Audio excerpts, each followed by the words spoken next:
Papa, tu peux laisser aller le petit dans tes bras. OK. On s'en va dans le psaume 71. C'est là que on a pris le temps de lire au complet le psaume ce matin. Juste vous faire remarquer 2 versets. Vous l'avez peut-être déjà remarqué parce que c'est en rapport avec le thème du mois. Il y a tellement, ça regorge de belles vérités sur Dieu, sur comment il est notre espérance, notre secours. Mais justement, par rapport au thème du mois de juillet, au verset 5, ça dit « Car tu es, toi, Dieu. Tu es mon espérance, Seigneur éternel. En toi, je me confie dès ma jeunesse. » Puis regardez aussi au verset 14. « Et moi, j'espérerai toujours, je te louerai de plus en plus.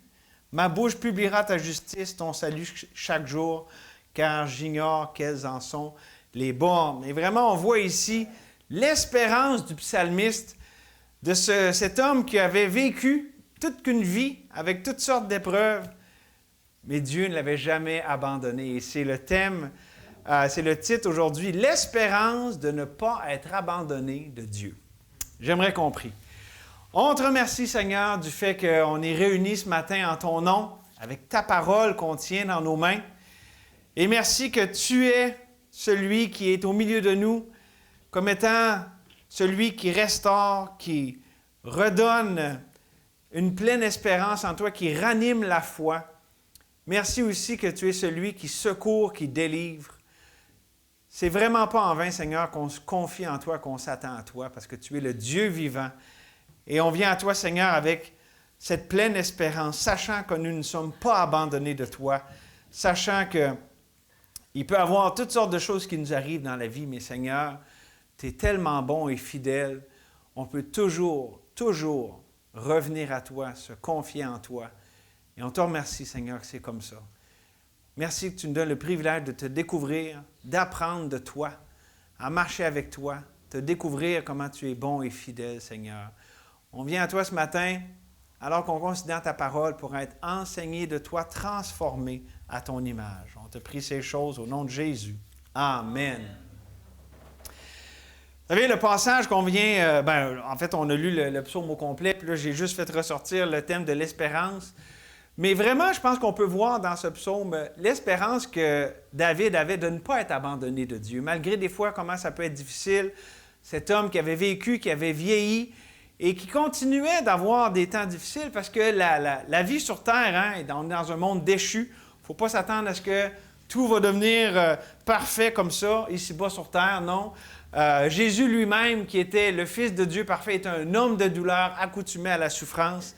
Et on voit là-dedans que malgré tout ça, l'espérance ne meurt pas parce que Dieu ne meurt pas. Il reste toujours vivant, fidèle et avec ses enfants. Et je dirais que pour nous, ici aujourd'hui, je pense qu'on a spécialement besoin du message que je vais vous partager dans le sens où est-ce que pour beaucoup ici, nous sommes de différents parcours de vie, différents âges, beaucoup de choses. Mais je pense que Dieu nous enseigne à tous un nouveau chemin. Pas un nouveau chemin comme s'il y avait quelque chose de nouveau en tant que tel à la vie chrétienne, mais d'apprendre à marcher par l'Esprit. D'apprendre à marcher pas avec nos ressources, ou comme on l'a vu la semaine passée, de marcher avec une foi enfantine et non pas comme un adulte qui pense en adulte en se confiant dans ce que lui a appris de faire. Et ça s'apprend. Et Dieu nous l'enseigne. Et je pense que le message aujourd'hui va bien dans ce sens-là pour nous enseigner à avancer plus loin dans cette voie que le Seigneur ouvre devant nous. Et je vais vous illustrer ça par une image très simple. On voit en ce moment, il y a pas mal de champs où est-ce que, dépendamment où les cultivateurs sont rendus où, des fois les herbes peuvent être assez hautes. Et si on marche dans un de ces champs où est-ce que les herbes sont hautes, si vous allez là le matin, vous prenez une marche, si l'après-midi, je vais à cet endroit-là, je vais savoir que quelqu'un a marché là, parce que les herbes vont être encore écrasées.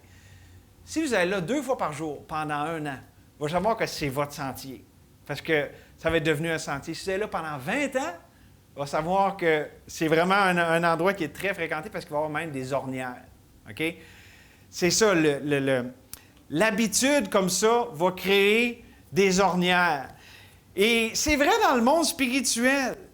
On crée des ornières dans nos vies d'une manière ou de l'autre. On a créé des ornières dans le passé.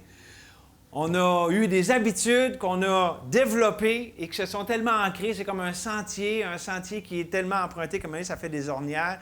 Et pour nous, on apprend à marcher dans un nouveau sentier. Ou pour prendre les mots d'Osée, j'aime tellement ça. Écoutez, Osée 10-12, semez selon la justice, moissonnez selon la miséricorde, défrichez-vous un champ nouveau. Il est temps de chercher l'Éternel jusqu'à ce qu'il vienne et répandre sur vous sa justice. Se défricher un champ nouveau. En Jésus-Christ, en tant qu'enfant de Dieu, on développe des nouvelles habitudes. On marche dans un nouveau sentier au lieu du vieux sentier dans lequel on a toujours été habitué de marcher. Et ça, des fois, c'est inconfortable. Des fois, il y a de l'inconnu. Oh, ça fait peur quand on a de l'inconnu, hein? Mais ce coup, on ne devrait avoir jamais peur de l'inconnu. Pourquoi? Parce que quand on est dans l'inconfort, quand on est dans un endroit qu'on ne connaît pas spirituellement parlant, ça veut dire que Dieu, le consolateur, est exactement à cet endroit-là pour nous rencontrer. Tu sais, si on n'avait pas d'inconfort, on n'aurait pas besoin d'être réconforté par le consolateur. Donc, tant mieux quand on sort de des sentiers battus, qu'on sort de nos habitudes, parce que là, on peut apprendre par Dieu lui-même à marcher par l'Esprit. C'est ça, la marche par l'Esprit. Et, vous savez, on a appris depuis longtemps, et ça fait vraiment le pont avec ce qu'on a vu la semaine dernière, on a appris depuis longtemps à marcher selon nos ressources, nos raisonnements, nos mécanismes de défense. Non, moi. OK? Et donc, on n'a pas appris à marcher en se confiant dans le Seigneur, marcher par la foi. C'est quelque chose qu'on apprend en tant que chrétien. Donc, il ne faut pas se surprendre. Si dans notre marche chrétienne, si vous êtes un enfant de Dieu, il ne faut pas se surprendre si des fois on trébuche, si des fois on tombe, si des fois on a de la misère. Parce qu'on peut être déçu, on peut être frustré de nous-mêmes parfois, en constatant des fois le peu de progrès qu'on fait, ou même des fois la régression qu'on peut avoir dans notre vie. Mais il ne faut surtout pas oublier qu'en grandissant comme étant des fils d'Adam et des filles d'Ève, hein, on est dans ce monde comme étant en Adam, et donc n'étant pas régénérés, bien, pendant tout ce temps-là, avant de connaître Christ, on a cru et on a marché dans tellement de mensonges.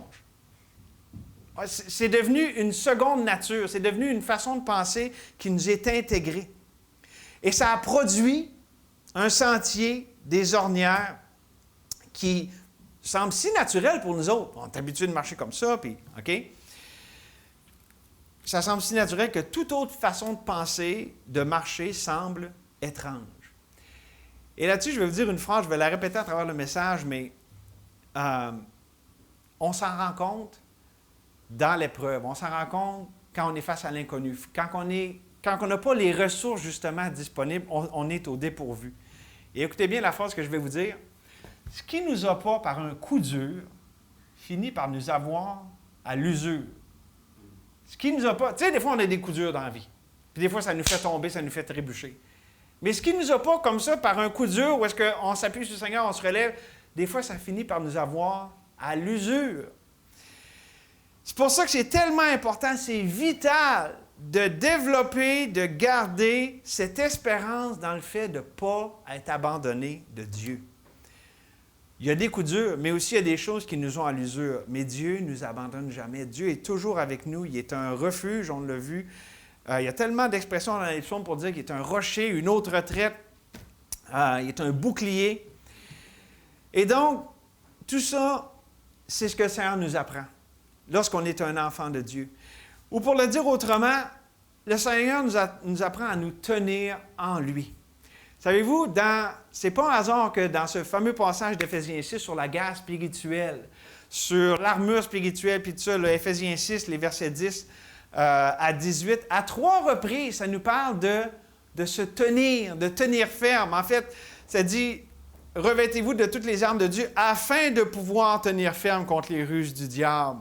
Au verset 13, ça dit, « C'est pourquoi prenez toutes les armes de Dieu afin de pouvoir résister dans le mauvais jour et tenir ferme après avoir tout surmonté. » Le verset suivant, ça commence en disant, « Tenez donc ferme. » Se tenir ferme dans la victoire que Christ a acquis pour nous. On n'essaie pas de gagner la victoire. Christ l'a remportée, mais on se tient. La marche chrétienne, c'est de se tenir dans cette victoire. Et c'est la clé de la victoire spirituelle, se tenir ferme dans la victoire que Christ a remportée pour nous autres. Notre rôle, ce n'est pas d'essayer de gagner la victoire, c'est de rester dans ce territoire que Christ a conquis pour nous autres. Notre frère le disait tantôt, on a déjà tout. On a tout pleinement en lui. Ce n'est pas lui qui a inventé ça le matin en priant. Là. C'est dans la parole de Dieu, nous avons tout pleinement en lui. Et donc, c'est de se tenir dans cette plénitude, dans cette vie abondante et merveilleuse que le Seigneur a pour nous autres. Donc, on va voir avec ça ce matin 3 façons de se tenir dans l'espérance de ne pas être abandonné de Dieu. Des fois, ça arrive, on peut être découragé, il peut arriver des choses, on dit, est-ce que Dieu m'a abandonné?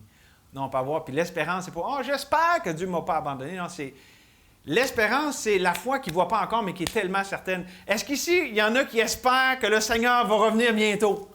Hein, amen, hein? Mais c'est pas, j'espère donc qu'il va revenir, peut-être qu'il ne va pas revenir. Non, c'est qu'on l'attend, on sait que ça va arriver, c'est juste une question de temps, on est dans l'espérance de son retour. C'est réglé, c'est sûr qu'il va venir, c'est juste qu'on ne sait pas quand exactement. OK? Bien, c'est la même chose pour la vie chrétienne. L'espérance de ne pas être abandonné de Dieu. Peu importe ce qui arrive, on sait que Dieu ne nous abandonne pas. Donc, la première façon de se tenir, c'est se tenir, et écoutez bien, là, je vais dire quelque chose, puis je vais voir si ça va déclencher des choses dans votre pensée. Se tenir irréprochable dans la présence de Dieu. Irréprochable. Qu'est-ce que souvent on pense quand on entend ça? « Ah, mais moi, je ne suis pas... » On regarde à nous. « Ah, je ne suis pas irréprochable, puis je ne peux pas me tenir. » On va parler là-dessus un petit peu. Mais je veux juste vous rappeler la phrase que j'ai dit tantôt en commençant. Ce qui ne nous fait pas tomber par un coup dur finit par nous avoir à l'usure. Et c'est précisément dans ces moments-là, ces moments d'usure, que c'est vital de se rappeler de la disposition de Dieu envers nous. Savez-vous que même dans les pires moments de notre vie, la disposition de Dieu envers ses enfants n'a pas changé d'un iota. Et c'est d'ailleurs ce que Jérémie se rappelle dans le fameux passage de Lamentation 3, où est-ce qu'il dit « Voici ce que je veux repasser en mon cœur, ce qui me donnera de l'espérance. » Qu'est-ce qu'il fait? Il se rappelle de qui Dieu est. Il est bon, il est fidèle, il n'abandonne pas ceux qui se confient en lui, il n'abandonne pas les siens. Et l'espérance de ne pas être abandonné, elle est justement là. Lorsque l'usure nous a, lorsque les coups durs puis l'usure nous prennent puis nous tirent vers le bas, et lorsqu'on est, non seulement qu'on sait, mais qu'on est convaincu que Dieu n'a pas changé de disposition avec nous autres, que Dieu nous traite avec la plus grande des dignités, le plus grand des honneurs, la plus grande des valeurs. C'est pour ça que rien ne peut changer sa disposition envers nous parce qu'il est en relation avec nous en Jésus-Christ, selon son Fils. Ça ne peut pas être mieux que c'est là, c'est déjà parfait. Et d'ailleurs, on ne pourrait même pas nous-mêmes, en perdant notre salut ou en faisant quelque chose qui nous enlève la disposition de Dieu, on ne pourrait pas nous-mêmes défaire cette disposition de Dieu. C'est Dieu qui lui-même a cette disposition envers nous. Et ça réconforte, parce que sinon, si je regarde à moi, ben là, j'ai fait quelque chose qui fait que Dieu n'est plus disposé envers moi. Non, Dieu lui-même, de sa propre volonté, décide qu'il est disposé envers nous d'une telle façon, et cette façon-là est déterminée par comment il est disposé envers son Fils lui-même. Fait que si un jour Dieu change de disposition, Dieu le Père envers Dieu le Fils, là, ça veut dire que là, il n'y aura plus une bonne disposition envers vous autres. Vous me ferez signe quand ça va arriver, là, parce que ça ne va jamais arriver. Okay? Vous ne me ferez jamais signe. Maintenant, je vais vous illustrer ça avec juste une image ici. Dans l'Ancien Testament, on voit à plusieurs reprises, lorsque Dieu se présentait à quelqu'un, des fois il y avait des visions, des fois c'était un ange qui se présentait à la personne, un prophète, différentes personnes. La façon typique souvent des gens de répondre à cette présence de Dieu, bien évidemment, c'était de s'humilier, de tomber sur leur face. Et pour cause, parce que la présence même de Dieu ou de son ange ben, leur rappelait leur propre péché, leur défaillance, et donc le besoin de miséricorde, d'où tomber sur leur face. Et c'était même la réaction aussi de Jean dans l'Apocalypse, avec toutes les grandes révélations que Dieu lui a données. Mais ayant ceci en tête, écoutez bien ce que ça nous dit dans Jude. Jude, il n'y a pas de chapitre, là, donc au verset 24, ça dit « Or, à celui qui peut vous préserver de toute chute, et écoutez bien ce que ça dit ensuite, et vous faire paraître devant sa gloire irréprochable, et dans l'allégresse, ça c'est une grande joie, une joie ineffable.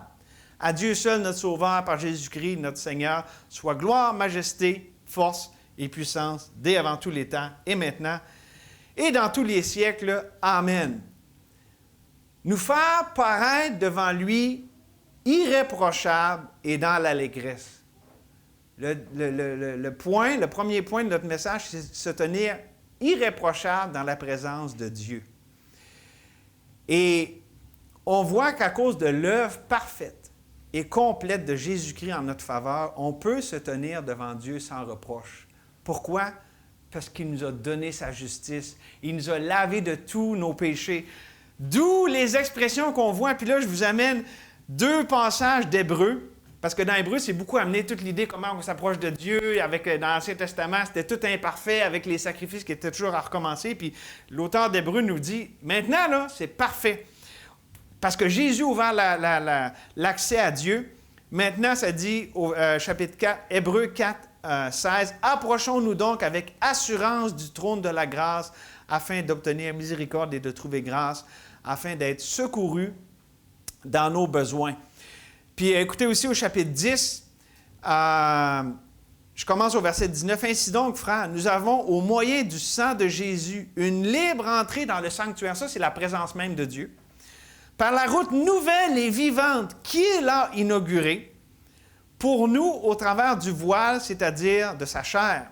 Et nous avons un souverain sacrificateur établi sur la maison de Dieu. Approchons-nous donc avec un cœur sincère, dans la plénitude de la foi, les cœurs purifiés d'une mauvaise conscience et le corps lavé d'une eau pure. » Est-ce que ces versets-là, ça sonne comme « j'ose pas trop me présenter devant Dieu, je suis plutôt reprochable que irréprochable ». Non, c'est l'invitation à tous ceux qui sont en Jésus-Christ, qui sont lavés dans le sang de Jésus, les enfants de Dieu, à s'approcher avec hardiesse, avec une pleine assurance, avec un cœur sincère dans la plénitude de la foi. Et ça nous dit dans le même chapitre, « Retenons fermement la profession de notre espérance, car celui qui a fait la promesse est fidèle. » Ça, mes amis, c'est l'assurance de ne pas être abandonné de Dieu. Que Dieu, quand même que nous, on n'est pas... on est loin d'être parvenu, on est loin d'être parfait. Notre standing devant Dieu, notre position devant Dieu, c'est une position irréprochable.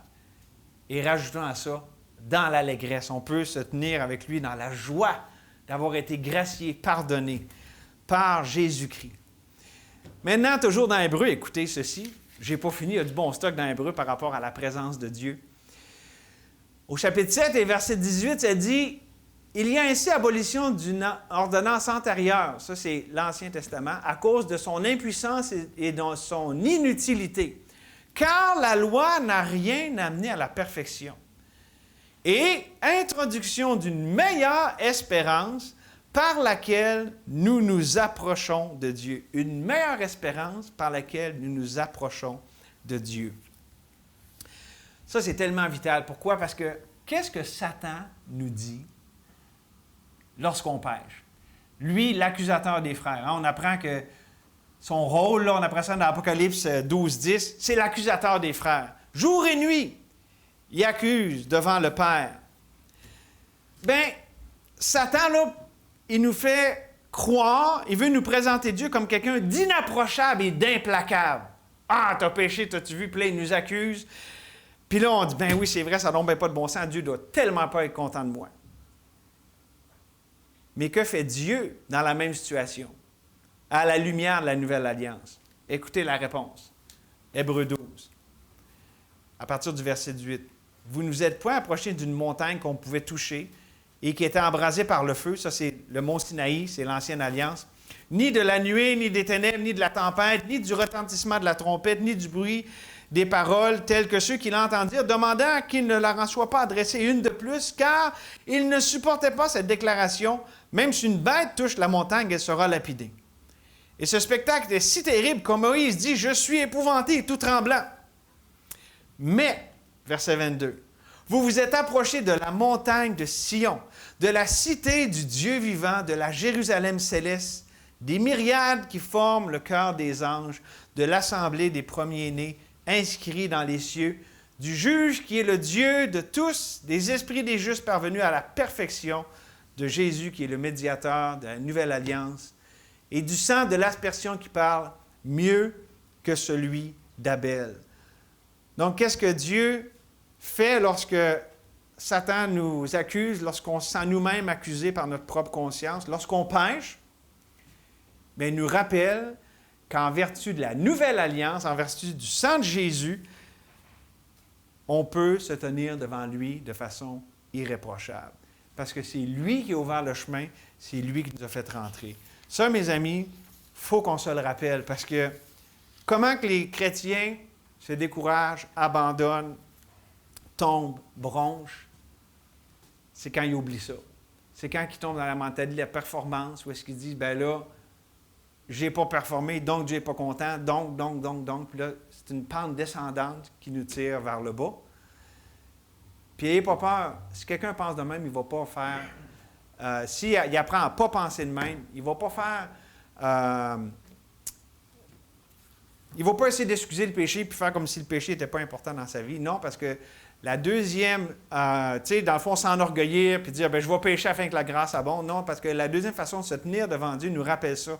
Non seulement on se tient de façon irréprochable devant Dieu, mais par le Saint-Esprit, on se tient humblement devant Dieu. Se tenir humblement par le Saint-Esprit. Et encore là, on voit un peu des parallèles avec ce qu'on a vu la semaine dernière avec Abraham dans Genèse 22.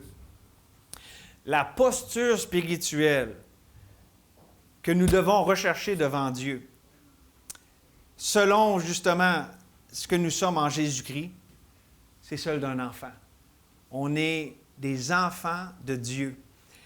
Et comme l'image de la brebis, tu sais, Dieu nous donne des images de nous-mêmes. Là. Ah, le Seigneur est mon berger. C'est flatteur pour le berger, mais ce n'est pas flatteur pour la brebis.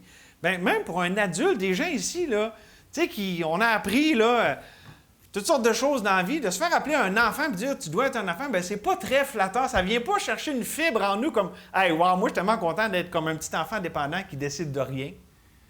Donc, ça va avec ce que je disais tantôt, c'est pas dans le sentier qu'on est habitué. Tu sais, le sentier avec l'ornière qu'on est habitué de passer, c'est un nouveau sentier, c'est un champ qu'on défriche. Mais c'est là que Dieu nous amène. C'est lui qui nous amène à ce champ nouveau.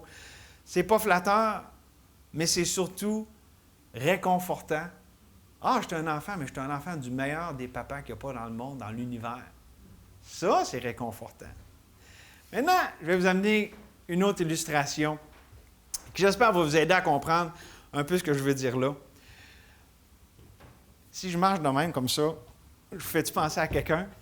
Ou vous devriez voir comment la petite Lydie elle court comme à gambade. Elle court pas à gambade. Tu sais, on apprend à marcher, n'est-ce pas?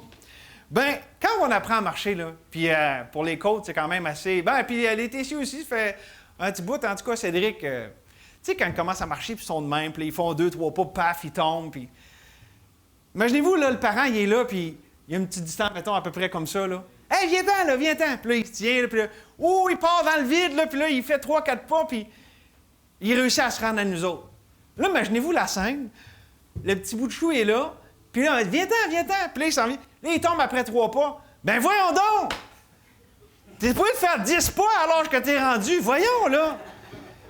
Puis là, il engueule son fils, sa fille. Vous comprenez très bien qu'ici, l'image, c'est « ben non ». Parce que c'est un tout petit qui apprend à marcher. Qu'est-ce qu'on fait quand il tombe? « Hey, c'est beau, continue, là! Relève-toi, puis t'es capable. » Puis qu'est-ce qu'on fait? On a une disposition favorable parce qu'on sait que c'est rien qu'un petit enfant qui est en train d'apprendre à marcher.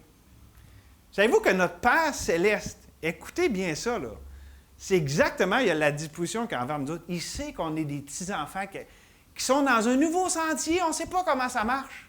Puis des fois, ça peut faire 30 ans qu'on est sauvé, puis on apprend pareil comment ça marche. Soyons honnêtes. Là, j'ai dit 30, ça peut être 10, ça peut être 20, ça peut être 5, ça peut être 2.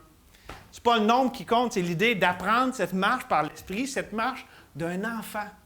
D'un enfant avec son Père céleste. Mais comprenons bien l'image ici. Dieu est disposé comme ça par rapport à nous, qui apprenons à marcher par l'Esprit, qui apprenons à s'appuyer non sur nos ressources, mais sur les siennes. Puis, c'est important de se le rappeler parce que la Bible nous dit, ça le mot, je ne sais pas si vous savez ce que c'est. Moi, broncher, je pensais à quelqu'un qui toussait, là, parce que bronchite ou je ne sais pas trop, là. Jacques 3,2. Nous bronchons tous de plusieurs manières. Si quelqu'un ne bronche point en parole, il essaie de parler, puis là, il tousse. Non, c'est pas ça que ça veut dire. C'est un homme parfait, capable de tenir tout son corps en bride. Broncher, là, ça veut dire faire un faux pas, trébucher. OK? Donc, on apprend tous cette nouvelle façon de marcher, puis on bronche tous. On trébuche, puis on tombe, puis on fait un faux pas. Puis ça, je l'ai souvent dit, là. Il y en a qui font telle sorte de faux pas. Puis il y en a qui font d'autres sortes de faux pas. Puis il y en a qui trébuchent de cette façon-là. Puis il y en a qui trébuchent de l'autre. Puis là, moi, vu que je suis tellement bon, là, je vais regarder l'autre que lui. Hey, t'as-tu vu, il est donc ben poche. Lui, il trébuche avec ça. Puis après ça, l'autre, 2-3 jours passent. Puis là, il me voit que moi, je me pensais tellement bon. Puis paf, je trébuche avec une autre affaire que lui, ça le fait rire. Parce que lui, il n'y a pas de misère avec ça. Vous voyez ce que je veux en venir? On trébuche tous de plusieurs manières, mais pas toutes la même manière. Fait que ça veut simplement dire que on est tous en train d'apprendre le renouvellement de l'intelligence, on est en train d'apprendre les voies de Dieu avec essai et erreur. Et des fois, on a de la misère. Mais savez-vous, on est tellement content que notre Dieu soit patient, que ce soit comme ce Père. Soyons aussi comme ça les uns envers les autres. Au lieu de rire de l'autre et de dire « fais donc bien dur », puis « elle, comment ça qu'elle est comme ça », puis tout ça.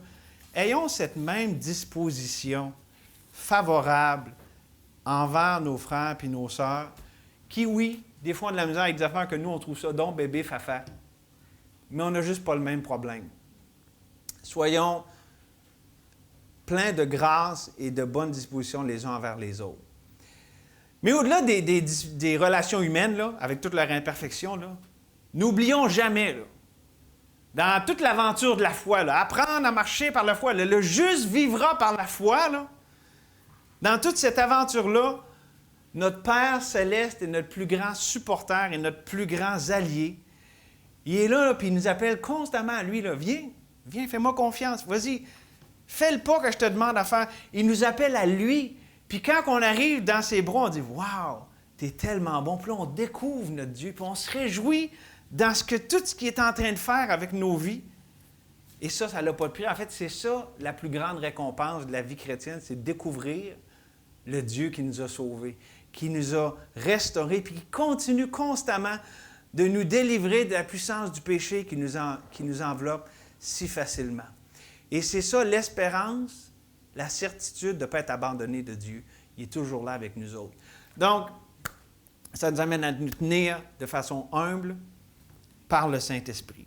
Ça m'amène au troisième point ce matin.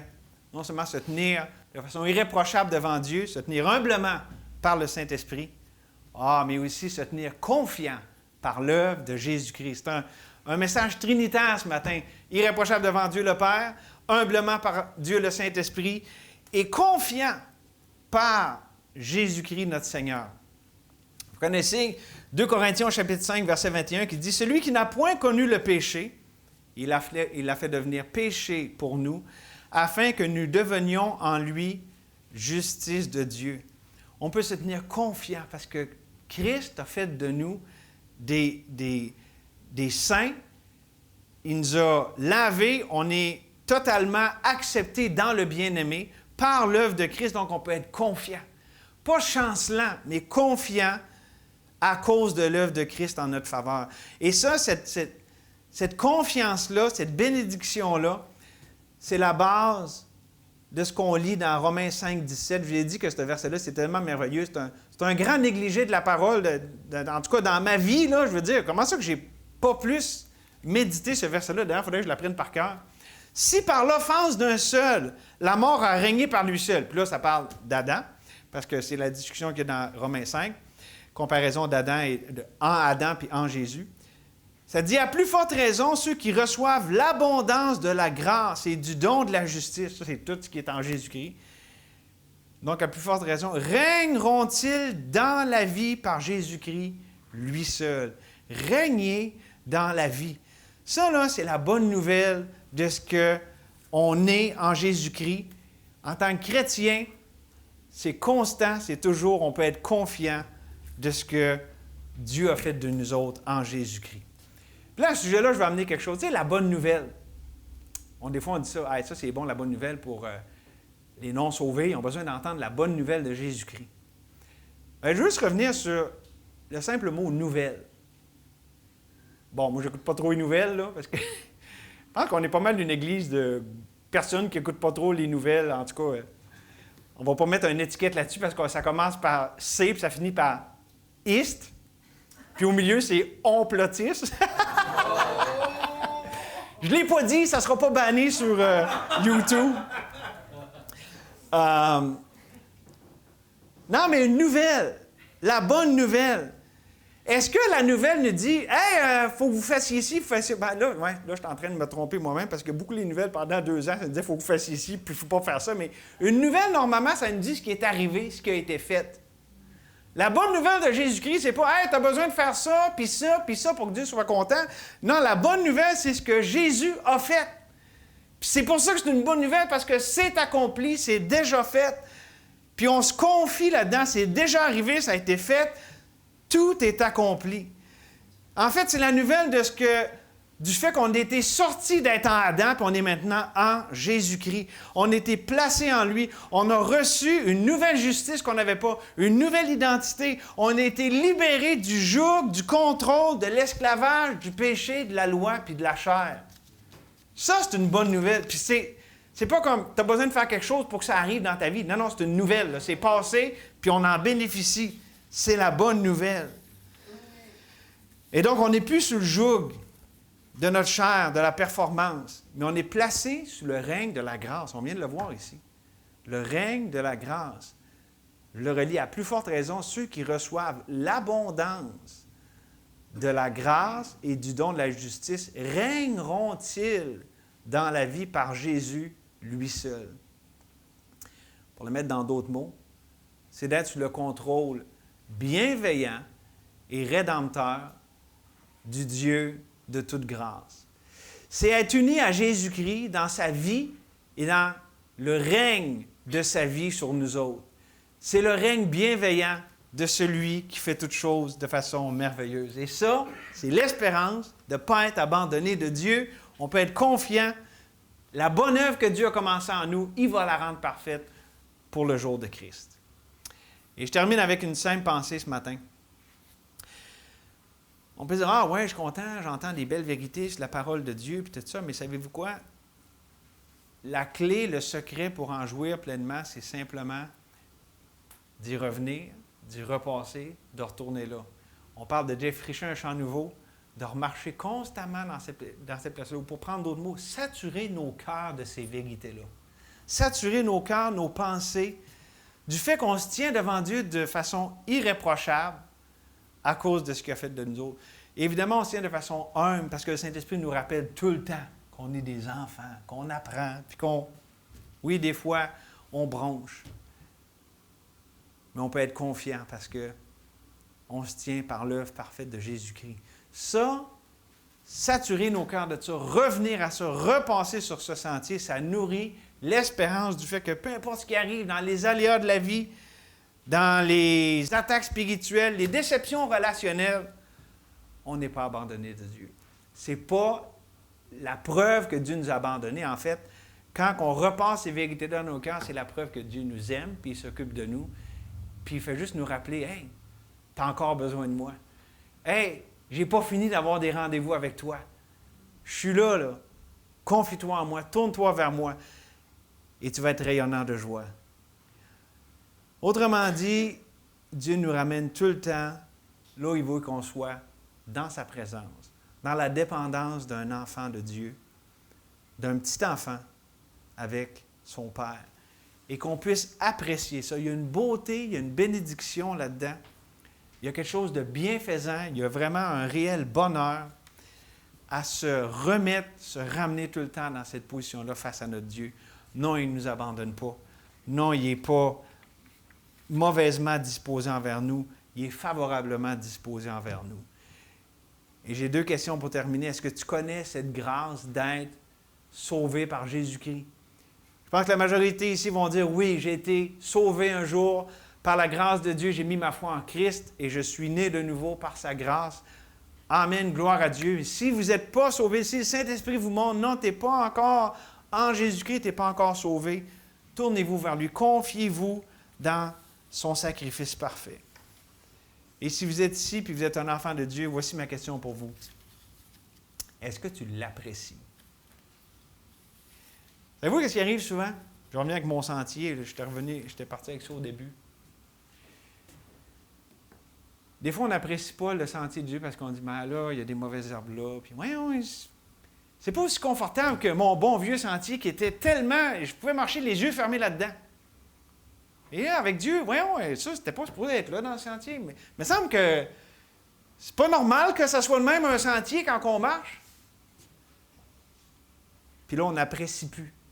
Parce que nos yeux sont sur les mauvaises herbes, les roches, ou pour le dire autrement, les problèmes, les déceptions, les ci puis les ça. Puis on n'apprécie plus la grâce de Dieu.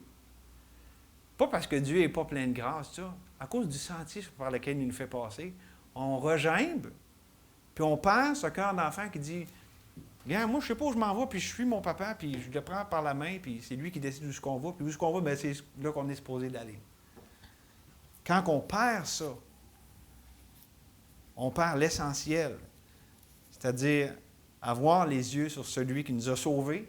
Puis s'il nous a sauvés, faites-vous-en pas, il va nous guider, il peut nous garder, puis il va faire tout le reste. Donc, est-ce que tes yeux sont sur le Seigneur? Est-ce que tu en apprécies toute la grâce, la bonté?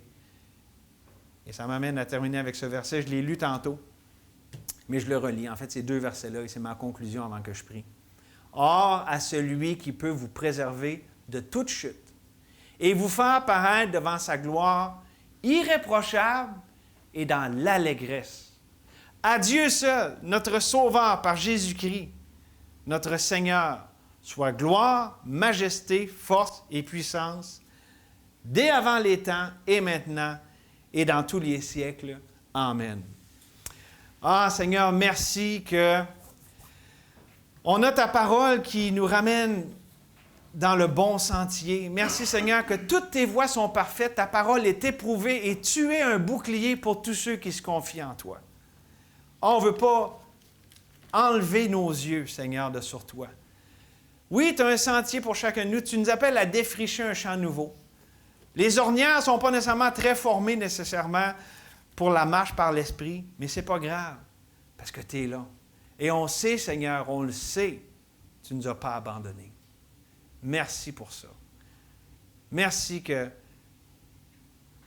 peu importe ce qui peut arriver, Seigneur, on sait que tu gardes toujours cette disposition favorable, parfaite envers tes enfants. Parce qu'ils sont en Jésus-Christ, ton Fils bien-aimé. Et rien ne peut changer ça, rien. Aucune condamnation, aucune séparation. Merci Seigneur, béni sois-tu. Et s'il y en a ici ce matin qui ne te connaissent pas, comme leur Sauveur, qui ne connaissent pas la vie que tu donnes, qui n'ont pas goûté comment tu es bon Seigneur, qu'ils soient ici ou qu'ils ne soient pas ici, on prie pour eux. On prie de toucher leur vie, te révéler à eux, les sauver. Seigneur, qu'ils soient nés de nouveau, nés d'en haut par l'Esprit du Dieu vivant. Seigneur, on s'en remet à toi, on s'attend à toi, on t'invoque notre Dieu. Et merci que tu es là, toi, le héros qui sauve, qui garde pour nous des transports d'allégresse. On te bénit, on te loue. Au nom de Jésus, Amen.